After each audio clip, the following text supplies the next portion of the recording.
Hello! Greetings mga ka-Sky Watchers and mga ka-Spacers natin out there from Luzon, Visayas, and Mindanao. And sa lahat po ng mga ka-Sky Watchers and mga ka-Spacers na nanonood po ngayon sa aking vlog worldwide and netwide, magandang araw po sa inyong lahat. This is your ka-Sky Watcher, ka-Spacer, and Space Commander, Sir Jun Cahigal, welcoming you to another of my ka-Spacers vlog. So, pag-uusapan po natin ngayon, mga ka-Sky Watchers and mga ka-Spacers, ay ito po yung aking RX Venture Reflecting Telescope.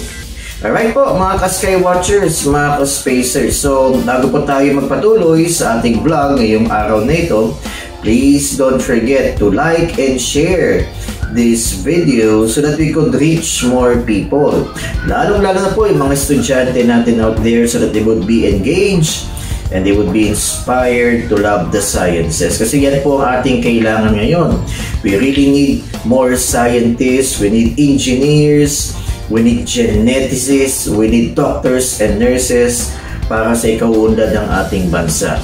And also don't forget to follow us on our Facebook page, the Sky Watchers Society of Las Piñas. May YouTube channel po ko, The Science Guy, Professor Jun Cahigal. Don't forget to subscribe and click on that notification bell so that you will be updated on my future videos. So, bago po natin ituloy itong ating vlog ngayong araw na ito, mag-subscribe na po kayo sa aking YouTube channel, The Science Guy, Professor Jun Cahigal. So, tara po mga ka-Sky Watchers, mga ka-Spacers, and let's take a look at this RX Venture Reflecting Telescope. Come on, let's go! Alright, mga ka-Sky Watchers, mga ka-Spacers natin, this is my Venture RX Reflecting Telescope.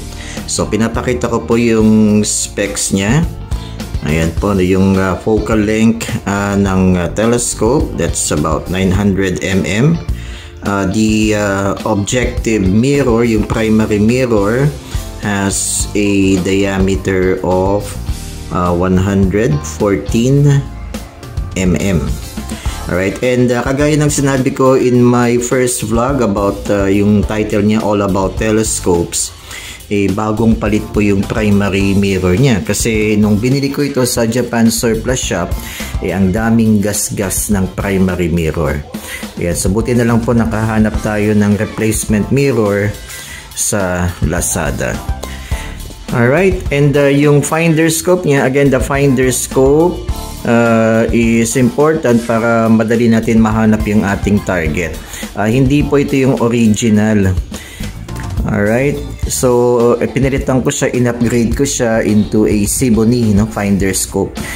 Subok na yung Sibony finder scope at napakaganda po at madaling kong hanapin yung aking mga targets.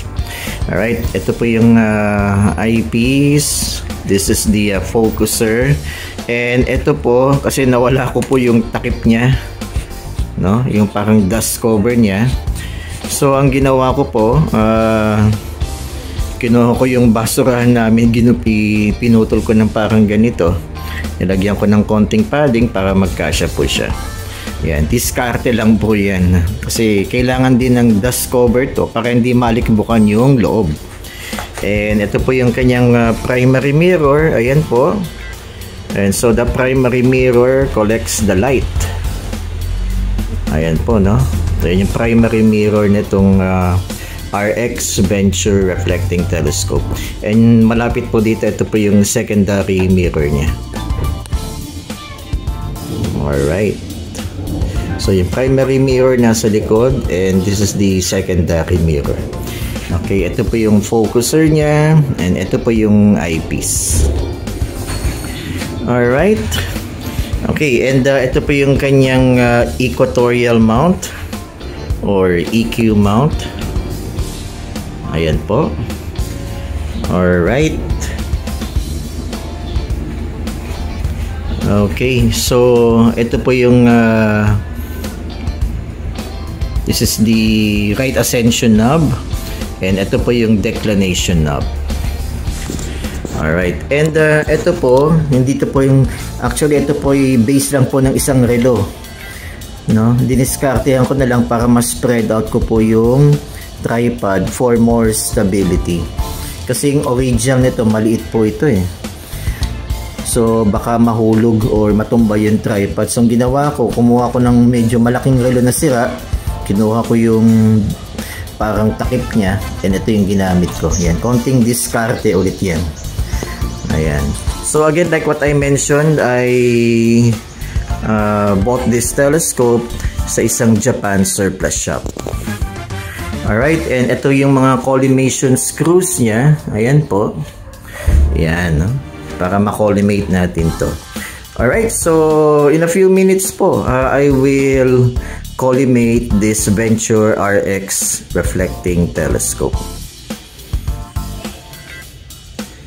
Alright. Alright, so sana po marami kayong natutunan sa ating vlog ngayong araw na ito. And pakiusap lang mga ka-Sky Watchers, mga ka-Spacers, don't forget to like and share this vlog so that we could reach more people. Lalong-lalo po mga estudyante natin up there so that they will be engaged and they will be inspired to love the sciences. And yun po yung aming advocacy dito sa Sky Watcher Society of Las Piñas. We bring the telescope to you, mga ka-Sky Watchers and mga ka-Spacers. And don't forget to follow us on our Facebook page, the Sky Watcher Society of Las Piñas. Please subscribe to my YouTube channel. Again, The Science Guy, Professor Jun Cahigal. Click on that notification bell so that you will be updated on our future videos. Alright po mga ka-Spacers, maraming salamat po sa inyong pagtutok at pagsubaybay sa ating vlog ngayong araw na ito. And again, like what I always say, live long and prosper. And don't forget to always keep your space. This is your ka-Spacer, ka-Sky Watcher, and Space Commander, Sir Jun Cahigal. Maraming pong salamat, and sa susunod na vlog po ay pag-uusapan natin ay mga eyepieces and Barlow lenses. Salamat po!